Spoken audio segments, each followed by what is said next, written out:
Election అప్డేట్స్ను అందరికంటే ముందుగానే తెలుసుకోవాలంటే ఈరోజే ఆర్టీవీ లైవ్ యాప్ని మీ మొబైల్లో డౌన్లోడ్ చేసుకోండి. ఆంధ్రప్రదేశ్లో పోలింగ్ ప్రక్రియ ప్రశాంతంగా ముగిసింది. అలాగే కాకినాడ జిల్లాలో ప్రధానంగా చూసుకుంటే కాకినాడ ఎస్పీ జిల్లా ఎస్పీ ఎవరైతే సతీష్ కుమార్ ఆధ్వర్యంలో భారీ ఎటువంటి అవాంఛనీయ సంఘటనలు జరగకుండా పోలింగ్ అంతా కూడా ప్రశాంతమైన వాతావరణంలో జరిగినప్పటికీ కొన్ని సంఘటనలు అక్కడక్కడ జరిగినప్పటికీ ప్రధానమైన గతంతో పోలిస్తే గతంతో పోల్చినటువంటి హింసాత్మక చర్యలు కానీ ఇటువంటి కూడా ఈసారి జరగకపోవడం చాలా అంతా కూడా పోలీసుల యొక్క ముందస్తు చర్యలతో భాగంగా మనం ప్రధానంగా చెప్పొచ్చు. ఈ నేపథ్యం మనం ప్రధానంగా చూసుకుంటే ఇప్పుడు పోలింగ్ కౌంటింగ్ ప్రక్రియకి అయితే కొన్ని రోజులు మాత్రమే సమయం ఉంది. దీనికి సంబంధించినటువంటి అన్ని ఏర్పాట్లు కూడా చేస్తున్నారు. ఏర్పాట్లు ఏ విధంగా సాగుతున్నాయి, కాకినాడ జిల్లాలో ప్రధానంగా ఎటువంటి భద్రతలు ఉన్నాయి మాట్లాడే ప్రయత్నం చేద్దాం. ప్రస్తుతం కాకినాడ జిల్లా ఎస్పీ సతీష్ కుమార్ గారు ఉన్నారు. సార్ చెప్పండి, ఇప్పుడు ప్రస్తుతం ఎన్నికల పోలింగ్ ప్రక్రియ అయితే ప్రశాంతంగా వాతావరణం మీరంతా కూడా మీ ఆధ్వర్యంలో బాగా జరిగింది. కానీ ఇప్పుడు పోలింగ్ కౌంటింగ్ ప్రక్రియకి ఎటువంటి ఏర్పాట్లు చేస్తున్నారు? కౌంటింగ్కి మనకి ఇంకా 12 days పక్కన ఉంది. సో మనం ఆల్రెడీ ఈవీఎం బాక్సెస్ ఎక్కడ ఉందో దాంట్లో 3 tier సెక్యూరిటీ మనం ఆల్రెడీ వేసుకోవడం జరిగింది. సో ప్రతి ఒక్కరిని కూడా చెక్ చేసి లోపలికి అలో చేస్తున్నాము.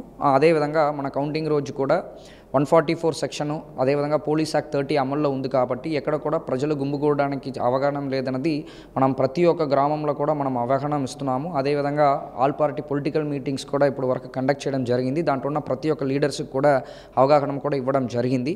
అదేవిధంగా ప్రతి ఒక్క అసెంబ్లీ కాన్స్టిట్యూయెన్సీలో కూడా వెళ్ళి ప్రతి ఒక్క విలేజ్లో మనం రీచ్ అవ్వడం వల్ల వాళ్ళు కూడా ఆ రోజుకి మనం అనవసరంగా ఎక్కడ గుంపుకూడాల్సిన అవసరం లేదు అని చెప్పి వాళ్ళు కూడా అది ప్రతి ఒక్కటి రీచ్ అవుతుంది. అదేవిధంగా పోలీస్ బలగాలతో పాటు కూడా ఆ రోజు కౌంటింగ్ సెంటరు, అది కాకుండా ఇంపార్టెంట్ ఎక్కడెక్కడ విలేజెస్ ఉన్నాయో సెన్సిటివ్ విలేజెస్, ఎక్కడైనా గొడవ జరగడానికి ఆస్కారం ఉన్న విలేజెస్లో కూడా మనం పోలీస్ బందోబస్తు అనేది ప్లాన్ చేసుకోవడం జరిగింది. అంటే ప్రధానంగా ఒక వీడియో అయితే వైరల్ అవుతుంది సోషల్ మీడియా వేదికగా.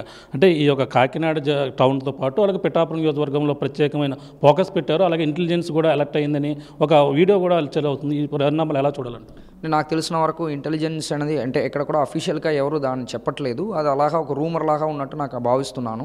మనము పిఠాపురము కాకినాడ సిటీ అనేది కాదు, కానీ ప్రతి ఒక్క అసెంబ్లీ కాన్స్టిట్యూషన్ కూడా మేము ఒకేలాగానే చూస్తున్నాము. ఎక్కడ కూడా శాంతి భద్రత కోల్పోకుండా మనం ప్రశాంతమైన వాతావరణంలో కౌంటింగ్ చేయాలనే ఉద్దేశంతో పాటు ప్రతి ఒక్క అసెంబ్లీ కాన్స్టిట్యూషన్స్లో కూడా మనం సెక్యూరిటీ మెషర్స్ తీసుకుంటున్నాం. అంటే హింసాత్మక ఘటనలు జరగకుండా ఎవరైనా అనుమానితులు ఇప్పుడు కాకినాడ జిల్లాలో ఎవరైనా తీసుకోవడం జరిగిందా? ఎక్కడెక్కడ ప్రాంతాల్లో ఉన్నాయని చెప్పడం జరిగింది. రోజుగా బైండ్ ఓవర్ కేసులు ఇలాంటి వారిని కూడా గుర్తించడం జరిగింది. మనకి కాకినాడ డిస్ట్రిక్ట్లో బయటకు నుంచి వచ్చి ఇక్కడ ఉండి అవనీయ సంఘటనలు పాల్పడిన వాళ్ళు ఎవరు లేదు. కాకపోతే పోలింగ్ డే రోజు కొంత చిన్న చిన్న ఇన్సిడెంట్స్ అక్కడెక్కడ జరిగినది ఇన్వాల్వ్ అయిన ప్రతి ఒక్కరి పైన ఎఫ్ఐఆర్ నమోదు చేయడం జరిగింది. దాంట్లో వాళ్ళని కొంతమంది కోర్టులో ప్రొడ్యూస్ చేయడం జరిగింది. వాళ్ళపైన మనం రౌడీ షీట్ ఓపెన్ చేయడం జరిగింది. వాళ్ళపైన మనం బైండ్ ఓవర్ చేయడం జరిగింది. దాంట్లో కొంతమంది పైన అమౌంట్ కూడా కలెక్ట్ చేయడం జరిగింది, 3 లక్షల వరకు. అదేవిధంగా వీళ్ళందరూ కూడా ఎవరెవరు రౌడీ షీటర్స్ ఉన్నారో వాళ్ళపైన కూడా కొన్ని ఆ రోజుకి మనము వాళ్ళు ఎలాంటి సంఘటనలు ఇన్వాల్వ్ అవ్వకుండా ప్రివెంటివ్ మెషర్స్ కూడా తీసుకుంటున్నాం. అంటే పిఠాపురం మాజీ ఎమ్మెల్యే వర్మ కూడా నేను మీకు ఫిర్యాదు చేయడం జరిగింది. అంటే పిఠాపురంలో కొన్ని సంఘటనలు ఏదైతే ప్రచారంలో జరిగినటువంటి సంఘటనలు కావచ్చు అవన్నీ కూడా దృష్టిలో పెట్టుకుని ఇక్కడ కూడా ఇంకా హింసాత్మక ఘటనలు ఏమైనా జరిగే అవకాశం ఉంది ఇటువంటి అని చెప్పేసి అనుమానాలు కూడా వ్యక్తం చేస్తుంది. దానికి ఎటువంటి చర్యలు చెప్పండి? అనుమానం అందరికీ ఉంటాయి. కాకపోతే మనం అందుకే చెప్తున్నాను, ఆల్రెడీ చెప్పినట్టు ప్రజలు ప్రతి ఒక్కరితో పాటు వెళ్ళి మాట్లాడుతున్నాము. అలాంటి పోలింగ్ డే రోజు ఎలాగా అందరూ కూడా మన పోలీస్తో పాటు కోఆపరేట్ చేస్తూ వాళ్ళు ప్రశాంతంగా చేయడానికి సహకరించారో అదేవిధంగా కౌంటింగ్ రోజు కూడా వాళ్ళు ఎవరు గెలిచినా ఎవరు ఓడిపోయినా ఎవరిని ఎక్కడ కూడా గొడవ జరగకుండా అది ప్రజలు ఇచ్చిన తీర్పుని చెప్పి అనుకుని ప్రశాంత వాతావరణం మెయింటైన్ చేయమని చెప్పేసి రిక్వెస్ట్ పెడుతున్నాము. అదేవిధంగా సెక్యూరిటీ మెషర్స్ కూడా సైడ్ బై సైడ్ తీసుకుంటున్నాం. Thank you sir. చూసిన ఇది పరిస్థితి. ప్రధానంగా ఏదైతే కాకినాడ టౌన్ కావచ్చు పిఠాపురంలో అవాంఛనీయ సంఘటనలు జరుగుతాయని ముందస్తుగా ఏదైతే అలర్ట్ చేశారని చెప్పారో అటువంటి కూడా అందులో వాస్తవం లేదు. ఎటువంటి తప్పుడు ప్రచారం నమ్మవద్దు. అలాగే ఏదేమన్నా కౌంటింగ్ ఇప్పుడైతే పోలింగ్ ప్రక్రియ ప్రశాంతంగా ముగిసినప్పటికీ కౌంటింగ్ ఫలితాలు కూడా వచ్చిన నేపథ్యంలో ఎటువంటి అవాంఛనీయ సంఘటనలు కాకుండా భారీ బందోబస్తు ఇదంతా కౌంటింగ్ ప్రక్రియ చేసేందుకు అన్ని ఏర్పాట్లు కూడా చేశామని కాకినాడ జిల్లా ఎస్పీ సతీష్ కుమార్ చెప్తున్న పరిస్థితి ప్రధానంగా ఉందని చెప్పాలి. ఇది కూడా తాజా పరిస్థితి. కెమెరా రాముతో ప్రకాష్, ఆర్టీవీ కాకినాడ నుంచి. మరిన్ని వీడియోస్ కోసం ఛానల్ ని సబ్స్క్రైబ్ చేయండి. లేటెస్ట్ అప్డేట్స్ కోసం వాట్సాప్ ఛానల్ ని ఫాలో చేయండి.